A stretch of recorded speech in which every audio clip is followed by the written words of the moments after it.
से समाधान है हम चुनते हैं, अपनाते हैं, क्या उनका नतीजा कहीं क्षणिक सुख देने वाला तो नहीं? और ये क्षणिक सुख प्राप्ति करके जिस समाधान की ओर हम दौड़ते हैं, कहीं आगे भविष्य में वो विकट परिस्थितियों का जन्मदाता तो नहीं?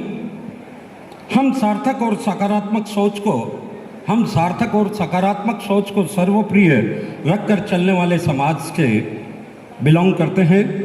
इसका तात्पर्य ये कतई नहीं है कि किसी एक रेखा को छोटी करने के लिए हम उसके आगे उसे मिटाने के स्थान पर एक बड़ी रेखा उसके सामने खींच दें। कहने का तात्पर्य यह है कि दहेज की समस्या से निजात के लिए हमने कन्या भ्रूण हत्या का होना शुरू हुआ।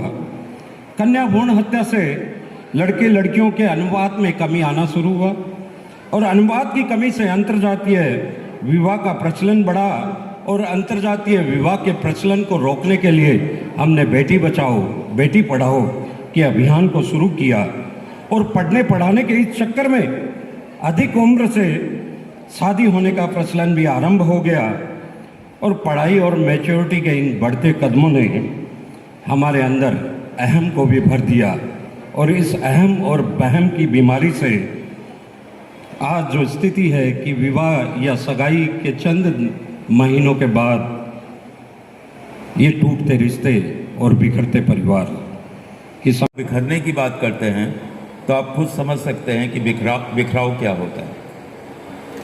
कुछ दिनों पहले मैं गुवाहाटी के एक बहुत लीडिंग एडवोकेट से बात कर रहा था जो फैमिली कोर्ट में कार्यरत हैं।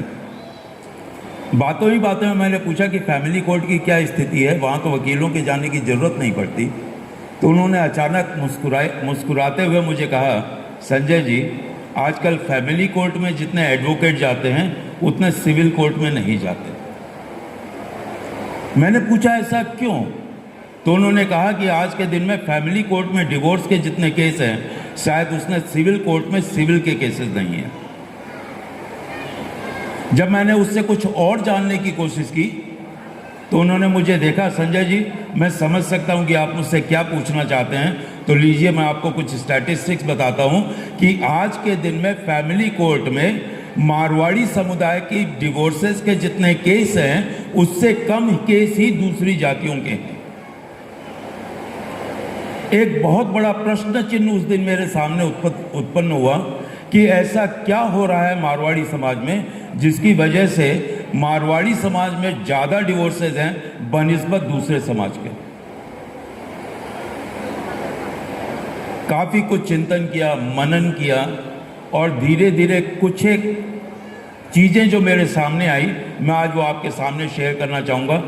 बहुत सारगर्भित बात नहीं करूँगा, चेष्टा करूँगा कि इसको मैं जितनी हल्की रख सकूँ।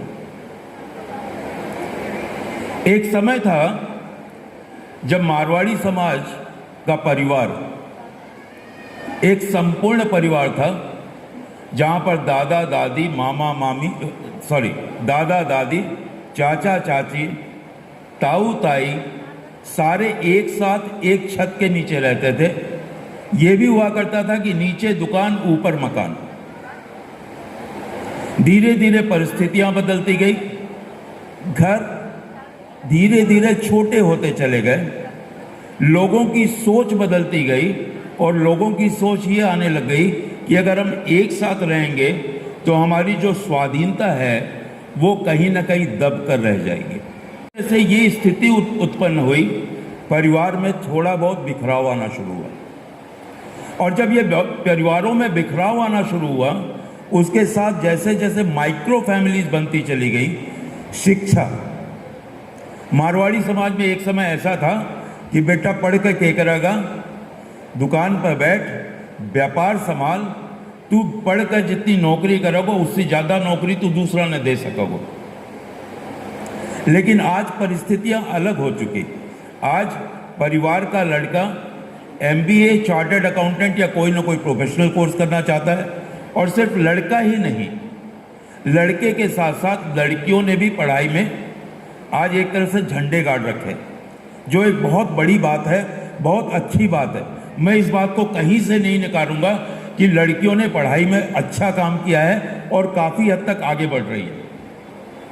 लेकिन ये जैसे जैसे पढ़ाई आगे बढ़ी, वैसे वैसे विचारात्मक सोच जो है उसमें भी बिखराव आया। पहले एक परिवार, जो मारवाड़ी समाज का एक परिवार होता था, महिला एक घर चलाती थी, पति या उसके परिवार के लोग पूरा व्यापार संभालते थे और दोनों का सामंजस्य उस छत को बनाए रखता था जिस छत के नीचे पूरा परिवार रहता था, जिसको हम परिवार कहते थे। लेकिन समय के बदलाव के साथ सोच में बदलाव आया, लोगों की पढ़ाई का स्तर आगे बढ़ा और जैसे जैसे स्तर आगे बढ़ा, जैसे भाई रमेश ने कहा कि एक अहम की भावना लड़के और लड़की दोनों के बीच में बढ़ने लगी। जब दोनों लोग एक साथ काम करने लगे तो एक्सपेक्टेशंस बढ़ने लगे, अपेक्षाएं बढ़ने लगी और जैसे जैसे अपेक्षाएं बढ़ी, अहम उसके बीच पड़ा, एक बीच में दीवार धीरे धीरे खड़ी होनी शुरू हो गई और वहां से बिखराव की परिस्थितियां शुरू हुई। क्यों टूटते रिश्ते और बिखरता परिवार, मिल बैठ कर आइए हम करते विचार, मिल बैठ कर आइए हम करते विचार। फिर घर कोई टूटे ना, फिर घर कोई टूटे ना, अपना कोई रूठे ना, कुछ अच्छाई कमी सब में करिए स्वीकार, कुछ अच्छाई कमी सब में करिए स्वीकार। सटीक विषय, परिवार नहीं टूटते, दरअसल रिश्ते टूटते हैं। तो परिवार बिखर जाता है जब रिश्ते टूटते हैं, क्योंकि उसी रिश्तों से हमारा परिवार बनता है और जब वो रिश्ते टूटते हैं तो वो परिवार भी टूट जाता है। ये चिंता का नहीं, बहुत ही चिंतन का विषय है कि टूटते रिश्ते और बिखरता परिवार। इसके लिए मैं मारवाड़ी युवा मंच को बहुत बहुत धन्यवाद देना चाहूँगी कि आज के इस युवा शक्ति में और आज के इस माहौल में, आज के इस भारतवर्ष में जो सबसे ज़्यादा समस्या का कारण है टूटते रिश्ते बिखरता परिवार, वो उन सबको यहाँ पे लेके आए हैं और मुझे एज ए युवा शक्ति उन्होंने बोलने का मौका दिया, मुझे अपने विचार आप सबके बीच रखने का मौका दिया, तो उसके लिए मैं आप सबों का धन्यवाद देना चाहती हूँ। और इसमें मैं ये बोलना चाहूँगी कि टूटने का मतलब बंधनों का बिखरना होता है, सिर्फ रिश्तों का ही टूटना नहीं होता है। बहुत सारे बंधन जब हम इस दुनिया में आते हैं, जब हम पहली बार इस दुनिया में चलते हैं, पहली बार जब रोते हैं, पहली बार जो भी कार्य हम करते हैं, तो हर एक कार्य के संग, हर एक स्टेप बाय स्टेप हम बहुत सारे रिश्ते बनाते हुए जाते हैं और जैसे जैसे ये रिश्ते टूटते हैं तो हमारा परिवार भी बिखर जाता है। और ये बंधन सिर्फ हम रिश्तों का नहीं होता, ये बंधन सिर्फ खून का नहीं होता, ये बंधन होता है इमोशंस का, ये बंधन होता है विश्वास का, जिसके लिए शायद कोई भी अपनापन का कोई भी कवर है जिसके लिए कम पड़ता है इस बंधन को निभाने के लिए। और मारवाड़ी संस्कृति में अगर हम बात करें तो स्पेशली इस रिश्तों का बहुत ज़्यादा महत्व है। अभी भी अगर हम राजस्थान जाएं तो देखिए एक ससुर से एक लहजे वाली बात है कि हम अभी भी पूरा अगर घूंघट यहाँ तक नहीं करते हैं तो एटलीस्ट थोड़ा सा सर हम ढकते हैं। ये सिर्फ हमें मारवाड़ी संस्कृति में ही देखने को मिलेगा, शायद किसी और संस्कृति में नहीं। ऐसा क्यों, कभी हमने सोचा है? क्योंकि उस परिवार के प्रति, उस रिश्ते के प्रति हमारे आँखों में मान सम्मान है, एक आँखों में शर्म है, पर वो शर्म आज कहाँ चली गई? सोचने की बात ये है क्यों रिश्ते टूट रहे हैं। जैसा कि मेरे संग बहुत ही सीनियर, मैं उनके सामने बहुत छोटी हूँ, संजय जी के सामने, उन्होंने बहुत अच्छे से रखा विचार, पर तब भी उनके संग मंच शेयर करने का मौका मिला। और राजेश जी भी यहाँ पे मौजूद है जो JCI के भी सीनियर हैं, हर तरह से मेरे बड़े भाई की तरह हैं। इन सब के साथ मुझे मंच शेयर करने का आज मौका मिला, तो मेरे लिए बहुत बड़ी उपलब्धि है। तो भी specially as a lady, being a mahila, मैं कुछ बात आप लोग के सामने रखना चाहूँगी कि पहले हम कारण जानें कि रिश्ते टूट क्यों रहे हैं, कि परिवार बिखर क्यों रहा है। बहुत दूर तक जाने की बात नहीं है और जो चीज़ संजय जी ने रख चुकी है वो मैं चीज़ दोबारा नहीं बोलना चाहूँगी। ऐसी बातें वो हम सब जानते हैं, यहाँ पे बैठे बैठे एक एक लोग जानते हैं कि ऐसा क्यों हो रहा है, क्यों रिश्ते टूट रहे हैं, क्यों बिखर रहा परिवार है। इसका कारण है जो आज के दिन ये मॉडर्नाइजेशन बढ़ रहा है। आज के दिन हम एक्सेप्ट नहीं करना चाह रहे हैं कि वो मेरे से छोटा है, वो मेरे से बड़ा है, वो मेरे से छोटी है, वो मेरे से बड़ी है। सास ऐसा कर सकती है तो बहू ऐसा क्यों नहीं कर सकती है? अगर बहू ऐसा कर सकती है तो बेटी ऐसा क्यों नहीं कर सकती है? ये एक्सेप्टेबिलिटी लेवल हमारी बहुत कम होती जा रही है और एक अहम हमारे अंदर बढ़ता जा रहा है। और अगर हम इसको कम करने की कोशिश भी करें तो उसके लिए ज़रूरत होती है समय की, जिसका सबसे ज़्यादा अभाव है। अभाव क्यों है? समय हमारे पास बहुत है। आज समय है तभी आज हम यहाँ बैठे इस मंच के नीचे। आप कोई शिलोंग से आए हैं, कोई गुवाहाटी में है, कोई दूर दूर से, बहुत सारी जगह से आप लोग आए हैं। मैं भी रांची से आई हूँ, हमारे जेडपी सर भी शिलोंग से आए हैं। समय है, हम बैठे हैं। जब वो समय निकाल कर हम इस मंच के नीचे बैठे हैं तो अपने अंदर झांक कर देखिए और अपने अंदर पूछिए कि समय निकाल कर अपने परिवार के बीच में हम क्यों नहीं बैठ सकते?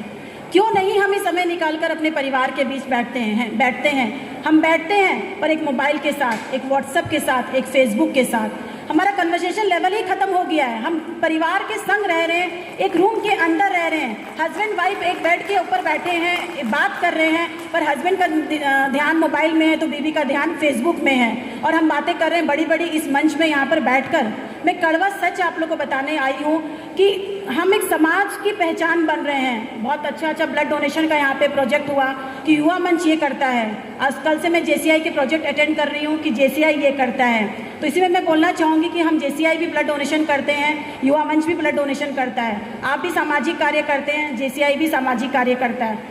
यहाँ पे मैं बखान करने ये नहीं आई हूँ कि मारवाड़ी युवा मंच क्या करता है और जूनियर चैम्बर इंटरनेशनल क्या करता है, क्योंकि हमारा टॉपिक ये नहीं है। हमारा टॉपिक ये है, जब मारवाड़ी युवा मंच इस मंच के नीचे ये सब कर सकता है, जब जूनियर चैम्बर इंटरनेशनल इस मंच के नीचे ये सब कर सकता है, तो हम अपने परिवार में क्यों नहीं कर सकते हैं? हम यहाँ पे एज ए स्पीकर बन के आए हैं, बड़े बड़े वक्ता बन के आए हैं, आगे बहुत सारे श्रोतागण सामने लाइन में बैठे हैं, सबके आगे एक एक डेजिग्नेशन है और वो मिसाल है। जब वो कहीं जाते हैं तो उनके नाम की मिसाल दी जाती है कि देखिए ये ऐसा कर रहे हैं, देखिए वो ऐसा कर रहे हैं। पर अगर हम उनके घर को झांक के देखें तो उनके घर खुद टूट रहे हैं, उनके घर खुद बिखर रहे हैं। तो जब बात समाज की है, समाज की पहचान हम हैं, तो पहले हम अपने आप को मजबूत करेंगे, अपने परिवार को मजबूत करेंगे, तभी हम उस समाज को मजबूत करेंगे। तो आज से सोच बदलिए। ठीक है, फेसबुक चाहिए, व्हाट्सएप चाहिए, टीवी चाहिए, इंटरनेट चाहिए, सब चाहिए, पर उसके साथ साथ परिवार को समय देना चालू कीजिए। अपनी सोच को बदलिए।